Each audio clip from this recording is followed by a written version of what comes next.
അതുകൊണ്ട് ഇന്നലിൽ മാലിൽ അററാറ, സമ്പത്തിനൊരു വല്ലാത്ത ബുദ്ധിമുട്ടുണ്ട്, ഉപദ്രവമുണ്ട്. കളറാറത്തിൽ ഖംരി, അത് കള്ളിന്റെ ഉപദ്രവം പോലെയാണ്. കള്ളു മനുഷ്യന്റെ തലച്ചോറിനെ ബാധിക്കുന്ന പോലെ സമ്പത്ത് മനുഷ്യനെ കീഴ്പ്പെടുത്തുന്നതാണ്. നിങ്ങൾക്കറിയോ, മുസ്ലിം സമുദായം ഇറാഖ് എന്ന് പറയുന്ന രാജ്യത്തെ ജയിച്ച് കീഴടക്കിയിട്ട് സമ്പത്തും ആഭരണങ്ങളുമെല്ലാം വാരി വെച്ചിരിക്കുമ്പോ ഉമർ ഇബ്നുൽ ഖത്താബ് റളിയല്ലാഹു അൻഹുവിന്റെ കാലഘട്ടമാണ്. യുദ്ധം ചെയ്ത് പരിപൂർണമായ വിജയം. ഇറാഖ് എന്ന് പറയുന്ന രാജ്യത്തെ കീഴ്പ്പെടുത്തി.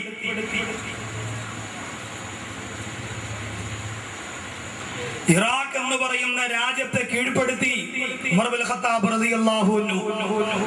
എന്നിട്ടോ ആ വലിയ രാജ്യത്തിന്റെ കീഴ്പ്പെടുത്തിയതിന് പകരം കിട്ടിയ ആഭരണങ്ങള്, സ്വത്തുവകകളെല്ലാം കൂട്ടിവെച്ചുകൊണ്ട് ഉമർ ഇബ്നുൽ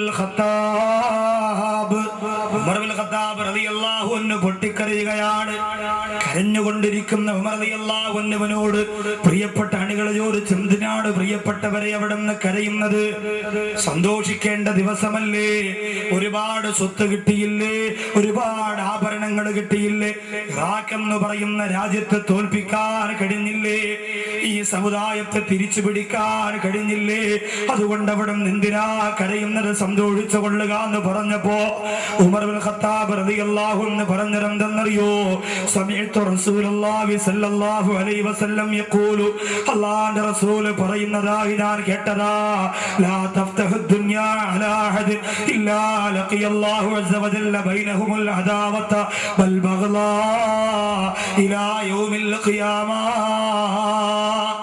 അല്ലാഹു ഒരാൾക്ക് ദുനിയാവിന്റെ സുഖവും സ്വത്തും ആഭരണങ്ങളും ആഡംബരങ്ങളും സ്വത്തുക്കളും അല്ലാഹു തുറന്നു കൊടുത്താൽ, അല്ലാഹു പണവും സമ്പാദ്യവും എല്ലാം ഇങ്ങനെ തുറന്നു കൊടുത്താൽ, അല്ലാഹുവിന്റെ ഹബീബായ പ്രവാചകൻ പറഞ്ഞുവത്രേ, ഖിയാമത്ത് നാൾ വരെ അവർക്ക് പരസ്പരം ശത്രുതയുണ്ടാക്കാൻ ആ പണം ഒരു കാരണമാണെന്ന് അല്ലാഹുവിന്റെ റസൂൽ പറഞ്ഞത് നിങ്ങൾ കേട്ടിട്ടില്ലേ? ഉമർ റളിയല്ലാഹു അൻഹു പറയുകയാ, ഞാൻ പേടിച്ചു പോകുന്നു, ഞാൻ അത്ഭുതപ്പെട്ടു പോകുന്നു. ഈ ആഭരണത്തിന്റെ പേരില്, ഈ പണത്തിന്റെ പേരില് അല്ലാഹു പടച്ച തമ്പുരാ നമുക്കിടയിൽ ശത്രുത തന്നാലോ, നമുക്കിടയിൽ അല്ലാഹു വെറുപ്പ് തന്നാലോ, നമുക്കിടയിൽ അല്ലാഹു തർക്കം തന്നാലോ ഞാൻ പേടിച്ചു പോകുന്നു എന്ന് ഉമർ ഇബ്നുൽ ഖത്താബ് റളിയല്ലാഹു അൻഹു പറയാം. കാരണം ഇന്ന് നമ്മുടെ നാട്ടിൽ അസൂയയും വഴക്കും ബഹളവും ഉണ്ടാകുന്നത് എങ്ങനെയാ? പരസ്പരം ഒരു സഹോദരൻ വീട് വെച്ചു, അവനേക്കാൾ വലിയ വീട് ഇക്ക വെച്ചാൽ ഇക്കയോട് അനുജൻ ഉടക്കും, പാല് കാച്ചിന് പോവില്ല, വീട് താമസമാകുന്നതിന് പോവില്ല. എന്തുകൊണ്ടാണ്? പണം അധികരിച്ചതുകൊണ്ട്, സ്വത്ത് അധികരിച്ചതുകൊണ്ട്, സ്വത്ത് വകകൾ അധികമായതുകൊണ്ട്. പ്രിയമുള്ള സഹോദര, അവനെ കൊണ്ടൊരിക്കലും സാധിക്കൂല. അവന്റെ ജീവിതത്തിൽ അല്ലാഹു പടച്ച തമ്പുരാൻ കൊടുത്ത പണം അധികരിച്ചതിന്റെ പേരില് പരസ്പരം കൂടപ്പുറപ്പുകൾ തമ്മില് അസൂയ വെച്ചുകൊണ്ട് അക്രമം പുലർത്തിയിട്ട് എന്തിനേറെ കൂട്ടുകാരന്റെ കഴുത്തറുക്കാൻ വരെ, സഹോദരിയുടെ കല്യാണത്തിന്റെ പ്രിയപ്പെട്ട പെങ്ങളുടെ കഴുത്തറുത്തിട്ട് താലിച്ചരട് പൊട്ടിച്ചു കൊണ്ടുപോര കൂടപ്പുറപ്പിന്റെ കരപത്രത്തിലൂടെ വായിച്ച പ്രിയപ്പെട്ട സഹോദര, സ്വത്തെഴുതി കൊടുക്കൂലെന്ന് പറഞ്ഞ പ്രിയപ്പെട്ട അച്ഛന്റെ ശരീരത്തിലൂടെ കാർച്ചട്ടിൽ കിടന്ന വാഹനം കയറ്റിയിറക്കി പോരെ പൊന്നുമക്കളുടെ കാലഘട്ടമാണ്. അതുകൊണ്ട് സൂക്ഷിക്കണേ. ഇന്നലെ കൊല്ലി ഉമ്മത്തിന് ഫിത്ന വഫിത്നതു ഉമ്മത്തി അൽമാൽ. എല്ലാ സമുദായത്തിനും അല്ലാഹു ഫിത്ന കൊടുത്തിട്ടുണ്ട്, പരീക്ഷണം കൊടുത്തിട്ടുണ്ട്.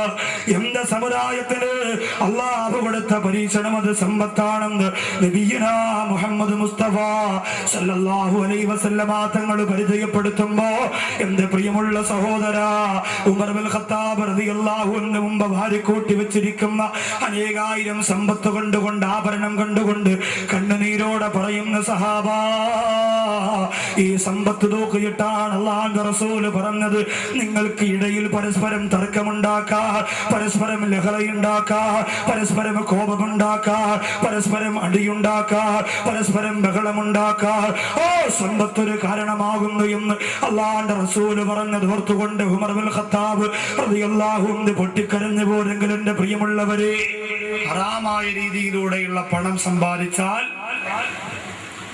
അത് മനുഷ്യനെ നശിപ്പിക്കുമെന്നതിൽ യാതൊരുവിധ സംശയവുമില്ല. അല്ലാഹുവിന്റെ റസൂല് പറയുന്നു മനിസ്തറ സൗബം ബി അശറത്തി ദറാഹിമ, ഒരാൾ ഒരു വസ്തു വാങ്ങിച്ചു, ഒരു വസ്ത്രം വാങ്ങിച്ചു, ബി അശറത്തി ദറാഹിമ 10 ദിർഹമിന് പകരം. ഒരു ഷാള് വാങ്ങി, ഒരു ഷർട്ട് വാങ്ങി, ഒരു മുണ്ട് വാങ്ങി, പെരുന്നാളിന് ഇടാൻ വേണ്ടി കടയിൽ പോയി വാങ്ങിയത്. അല്ലാഹുവിന്റെ റസൂല് പറയുന്നു വഫീഹി ദിർഹമുൻ ഹറാം, അതിൽ 1 ദിർഹം ഹറാമാണ്. 50 രൂപയ്ക്ക് വാങ്ങിയ സാധനം, 500 രൂപയ്ക്ക് വാങ്ങിയ സാധനം 100 രൂപ ഹറാമാണ്. 400 രൂപ അവൻ ഹലാലായി കച്ചവടമുണ്ടാക്കിയതാ.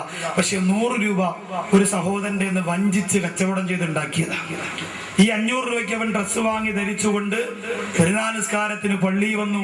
വെള്ളിയാഴ്ച പള്ളി വന്ന് നിസ്കരിക്കാൻ വേണ്ടി വന്നു നിന്നാൽ അല്ലാഹുവിന്റെ റസൂല് പറയുകയാണ് ലം യഖ്ബലുല്ലാഹു ലഹു സ്വലാത്താ, ആ വസ്ത്രം ധരിച്ചുകൊണ്ട് അവൻ നിസ്കരിക്കുന്ന ഒരു നിസ്കാരം പോലും അല്ലാഹു സ്വീകരിക്കൂല.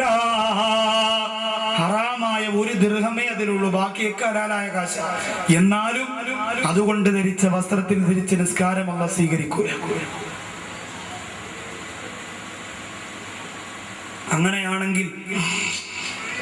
അങ്ങനെയാണെങ്കിൽ പ്രിയപ്പെട്ടവരെ, പർദ്ദ വാങ്ങുന്നു, 1500 രൂപ കച്ചവടക്കാര് പറഞ്ഞു.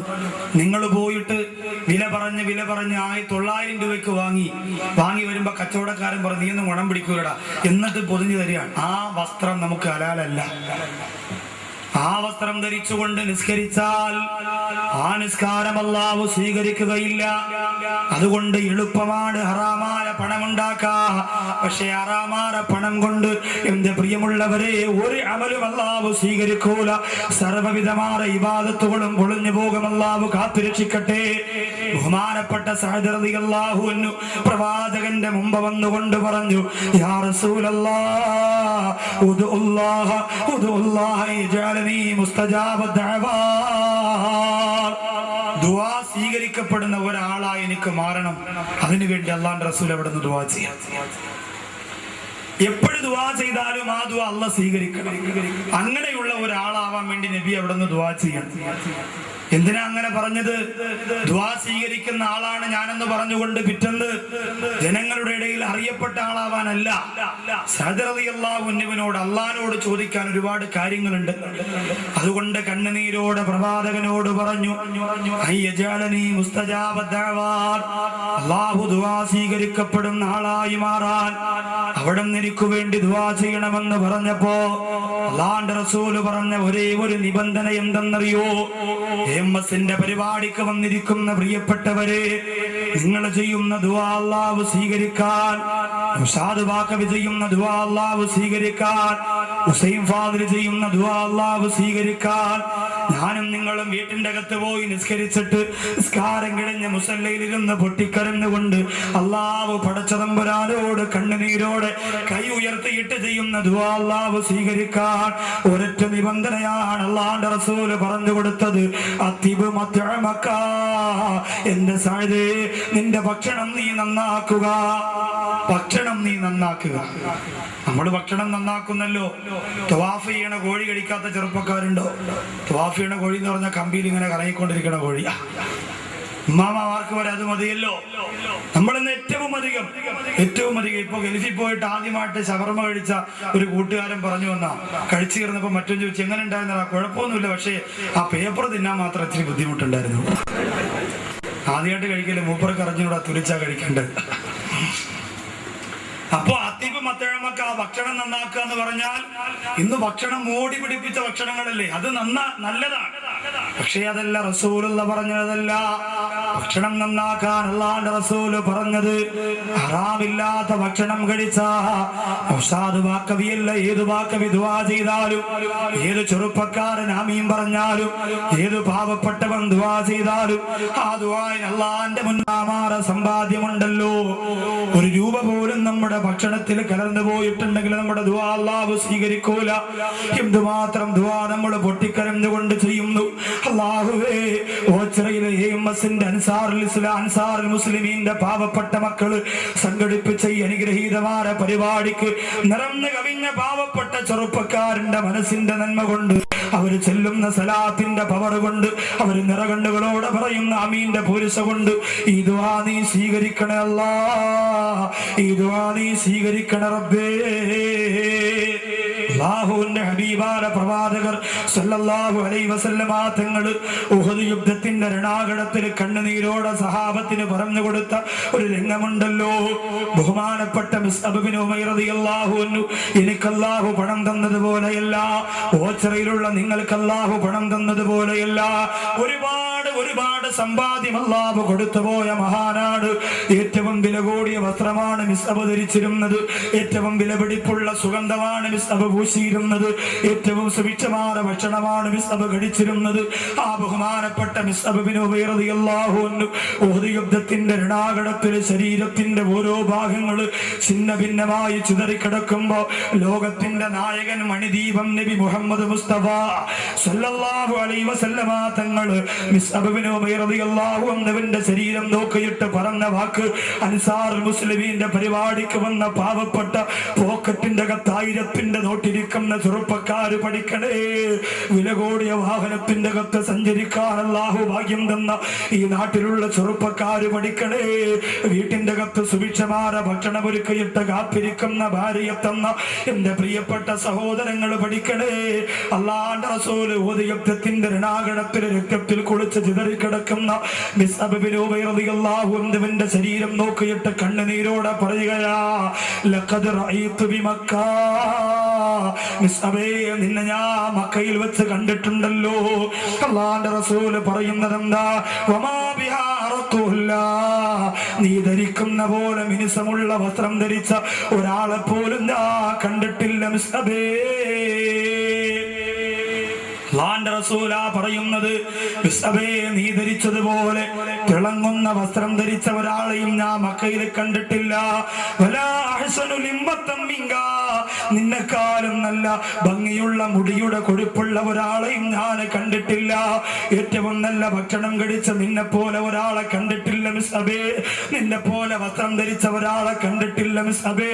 നിന്നെ പോലെ ഭംഗിയുണ്ടായിരുന്ന ഒരാളെ കണ്ടിട്ടില്ല മിസ്അബേ. എന്നിട്ട് അല്ലാഹുവിന്റെ റസൂൽ പറയുന്നു, ആ മിസ്അബായ നീയാണോ ഇന്ന് തുന്നിപ്പിടിപ്പിക്കപ്പെട്ട വസ്ത്രം ധരിച്ചുകൊണ്ട് ഇസ്ലാമിന് വേണ്ടി പട്ടിണി കിടന്നുകൊണ്ട് ഉഹദ് യുദ്ധത്തിന്റെ രണാകണത്തിൽ അല്ലാഹുവിന്റെ ദീനിന് വേണ്ടി ശരീരം കൊടുത്തത് മിസ്അബേ. ഏറ്റവും വില കൂടിയ വസ്ത്രം ധരിച്ച മിസ്അബേ, ഏറ്റവും വില കൂടിയ ഭക്ഷണം കഴിച്ച മിസ്അബേ, ഏറ്റവും വില കൂടിയ സുഗന്ധം പുരട്ടിയ മിസ്അബേ, മുടി ജട പിടിച്ചതുപോലെ തുന്നിപ്പിടിപ്പിക്കപ്പെട്ട വസ്ത്രവും ധരിച്ചുകൊണ്ട് അല്ലാഹു പടച്ചതമ്പുരാന് വേണ്ടി ഉഹദ് യുദ്ധത്തിന്റെ രണാകണത്തിൽ ശരീരങ്ങളെ കഷ്ടിക്കപ്പെട്ട ആ മിസ്അബാണോ നീ എന്ന് ചോദിച്ചുകൊണ്ട് ലോകത്തിന്റെ മാണിക്യമുത്ത് പൊട്ടിക്കരഞ്ഞു പോയെന്ന് ചരിത്രം പറയുമ്പോ, അല്ലാഹു പണം തന്നത് മനഃപൂർവ്വമാണ്. ഓച്ചറയിലുള്ള എന്റെ പ്രിയപ്പെട്ട സഹോദരാ, അറിയാതെ തന്നുപോയതല്ല. നിനക്ക് അല്ലാഹു പണം തന്നത് മനഃപൂർവ്വമാണ്. നിനക്ക് അല്ലാഹു 10,000 തന്നത്, 10 ലക്ഷം തന്നത്, നിന്റെ ഭാര്യക്ക് കഴുത്തിലും കൈകാലുകളിലും അല്ലാഹു ലക്ഷക്കണക്കായി രൂപയുടെ ആഭരണം തന്നത് അല്ലാഹു പടച്ചതമ്പുരാ മനഃപൂർവ്വം തന്നതാ. എന്തിനെന്നറിയുമോ? നീ അതെങ്ങനെ ചിലവഴിക്കുന്നു, നീ അതെങ്ങനെ സ്വീകരിക്കുന്നു എന്ന് അറിയാൻ വേണ്ടിയിട്ടാണ്. ചില ആൾക്കാർ പറയും, ഉസ്താദേ നമ്മൾ ഹറാമിലൂടെയാണ് സമ്പാദിക്കുന്നതെങ്കിലും കുറെയൊക്കെ നമ്മൾ സ്വതക്ക ചെയ്യുന്നുണ്ട്. ഞാനിപ്പോ നിങ്ങൾക്കറിയാലോ, നിങ്ങൾ കഴിഞ്ഞ വർഷം അവിടെ കരുനാഗപ്പള്ളി പ്രസംഗിക്കാൻ വന്നപ്പോൾ 10,000 രൂപ ഞാനാ കൊടുത്തത്. പക്ഷെ ഞാൻ അവിടുത്തെ പലിശക്കാരനാണ്, എനിക്കതിൽ നിന്ന് ഒഴിവാകാൻ പറ്റൂല ഉസ്താദേ. അതുകൊണ്ട് യത്തീംഖാനയ്ക്ക് 10,000 രൂപ കൊടുത്തത് കൊണ്ട് അല്ല എനിക്ക് പുറത്തു തരൂലേ എന്ന് സമാധാനിക്കുന്ന ചില സഹോദരങ്ങൾ. ഭാര്യമാര് പോലും ഗൾഫിൽ കഴിയുന്ന ഭർത്താക്കന്മാരോട് പറയൂലേ, ഏതെങ്കിലും ഒരു അറബിയെ കൊണ്ട് യത്തീംഖാനാക്കിയിട്ട് ഉള്ളതെല്ലാം അവിടെ ഭാര്യ എടുത്തുകൊണ്ട് വരിയും വെച്ചാ നമുക്ക് പള്ളി ദുആ ചെയ്യാൻ പൈസ കൊടുത്ത് കരഞ്ഞുകൊണ്ട് ഖത്തീബ് ദുആ ചെയ്യുമ്പോൾ അതൊക്കെ അല്ല പുറത്തു തരും എന്ന് പറഞ്ഞുകൊണ്ട് ഭൗതികതയോട് താല്പര്യമുള്ള ചില സഹോദരിമാര് പറയുമ്പോ, വിദേശ രാജ്യത്ത് കിടന്ന് കഷ്ടപ്പെടുന്ന പാവപ്പെട്ട ഗൾഫുകാര് അതുപോലെ ഹറാമ് ചെയ്തുകൊണ്ടല്ല പുറത്തു തരുമെന്ന് ചിന്തിച്ച അല്ലാഹുവിന്റെ റസൂൽ പറയുകയാ, പാപത്തിലൂടെ ആരെങ്കിലും പണമുണ്ടാക്കിയ, പലിശയിലൂടെ, ഹറാമിലൂടെ, വഞ്ചനയിലൂടെ, ചതിയിലൂടെ, കള്ളത്തിലൂടെ, മോഷണത്തിലൂടെ, അക്രമത്തിലൂടെ, അനാചാരത്തിലൂടെ ആരെങ്കിലും പണമുണ്ടാക്കിയ,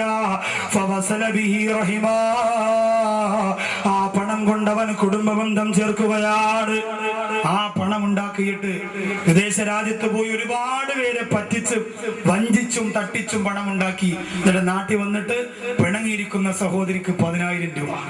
ആ സഹോദരി പറയും, എന്റെ ഇക്ക ഗൾഫിൽ പോയത് കൊണ്ടാണ് ഞാൻ രക്ഷപ്പെട്ടത്, അള്ളാഹു ഇനിയും സമ്പത്ത് കൊടുക്കട്ടെ.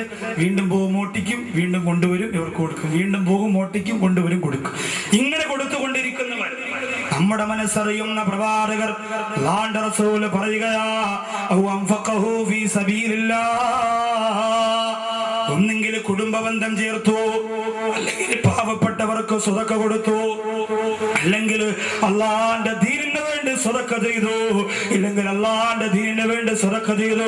അള്ളാന്റെ റസൂൽ പറയുന്ന ജുമിഅ ദാലിക കുല്ലുഹു ജമിഅ, അതെല്ലാം അല്ലാഹു ഒരുമിച്ച് കൂട്ടിയിട്ട് ഫഖുദിഫ ബിഹി ജഹന്നമ, നരകത്തിലേക്ക് അവനെ തലകീഴായി വലിച്ചെറിയപ്പെടുമെന്ന് നബി മുഹമ്മദ് മുസ്തഫ. ഹറാമായ പണമുണ്ട്, തീങ്ങാനൊക്കെ ഞാൻ കൊടുത്തു, പാവപ്പെട്ടവർക്ക് കൊടുത്തു എന്ന് പറയുമ്പോ അള്ളാഹു ഹറാമായ പണത്തിന് എനിക്ക് വിട്ടുവീഴ്ച തരുമെന്ന് ചിന്തിക്കുന്ന സമ്പന്നവർഗമുണ്ടെങ്കിൽ പഠിച്ചോ, അള്ളാഹുവിന്റെ റസൂൽ പറയുന്നു ഖുദിഫ ബിഹി ജഹന്നം, അവൻ അള്ളാഹു നരകം ഒരല്പവും കുറച്ചു കൊടുക്കൂല, കാര്യമായിട്ട് തന്നെ നരകം കൊടുക്കും. ഇനി എങ്ങനെ ചിലവഴിക്കണം?